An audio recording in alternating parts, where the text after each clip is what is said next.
આજે આપણે બનાવશું વઘારેલા ભાત, જેના માટે મેં 2 સમારેલા બટેકા લઈ લીધેલા છે, 2 સમારેલી ડુંગળી, મીઠા લીમડાના પાન, 2 નંગ સમારેલા મરચાં લીલા, 1 મોટું ટામેટું લીધેલું છે, થોડોક સૂકો મસાલો લઈ લેવાનો, રાઈ, જીરું, હિંગ, હળદર પાવડર, લાલ મરચું પાવડર અને મીઠું લીધેલું છે। સૌપ્રથમ ગેસ ચાલુ કરી કુકરમાં 2 થી 3 ચમચી તેલ ગરમ કરશું। તેલ ગરમ થઈ જાય ત્યારબાદ તેમાં અડધી ચમચી રાઈ એડ કરી દઈશું। રાઈને સારી રીતે ફૂટી જવા દેવાની છે।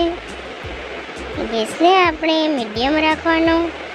રાઈ ફૂટી જાય ત્યારબાદ તેમાં જે આખા મસાલા લીધેલા છે તે એડ કરી દઈશું। બધા મસાલા સારી રીતે તેલમાં ફૂટી જાય ત્યારબાદ તેમાં અડધી ચમચી જીરું, અડધી ચમચી હિંગ, મીઠા લીમડાના પાન એડ કરી દઈશું। લીમડાના પાન પણ સારી રીતે સતળાઈ જાય એટલે તેમાં સમારેલી ડુંગળી એડ કરી દેવાની છે। અડધા મિનિટ સુધી આપણે ડુંગળીને તેલમાં સાતળી લેવાની। ત્યારબાદ તેમાં સમારેલા લીલા મરચાં એડ કરી દઈશું અને એકવાર સારી રીતે ચમચાની મદદથી તેને મિક્સ કરી લેવાનું। ત્યારબાદ તેમાં સમારેલા જે બટેકા છે તેને એડ કરી દઈશું। ફરીથી એકવાર આપણે મિક્સ કરી લઈશું।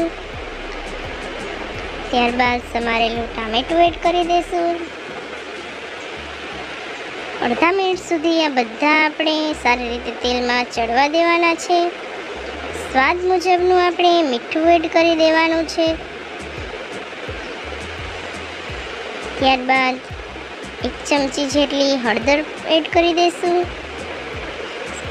જે પ્રમાણમાં તમારે તીખા ખાવા હોય તે મુજબનું મરચું એડ કરી દેવું અને મેં અહીં જે ભાત આવે છે તે 1 બાઉલ પાણીથી સારી રીતે ધોઈ તેમાં એડ કરી 1 મિનિટ સુધી આપણે તેને બધા મસાલા સાથે સારી રીતે મિક્સ કરી લેવાના છે। હવે આપણે જેટલા પ્રમાણમાં ચોખા લીધા હોય તેનું 2 ગણું પાણી એડ કરશું અને ફરીવાર સારી રીતે મિક્સ કરી લઈશું। કુકરનું ઢાંકણ ઢાંકી 10 મિનિટ સુધી આપણે તેને મીડિયમ અને સ્લો ગેસ ઉપર કૂક થવા દઈશું। 10 મિનિટ બાદ તમે જોઈ શકો છો કે આપણા વઘારેલા ભાત તૈયાર થઈ ગયા છે। ગેસ બંધ કરી કુકરને નીચે ઉતારી આપણે સર્વ કરશું તો તૈયાર છે ઝટપટથી તૈયાર થતા ટેસ્ટી અને હેલ્ધી વઘારેલા ભાત। મારી આ રેસીપી તમને પસંદ આવી હોય તો વિડીયોને લાઈક કરજો, શેર કરજો અને ચેનલને સબસ્ક્રાઈબ કરજો।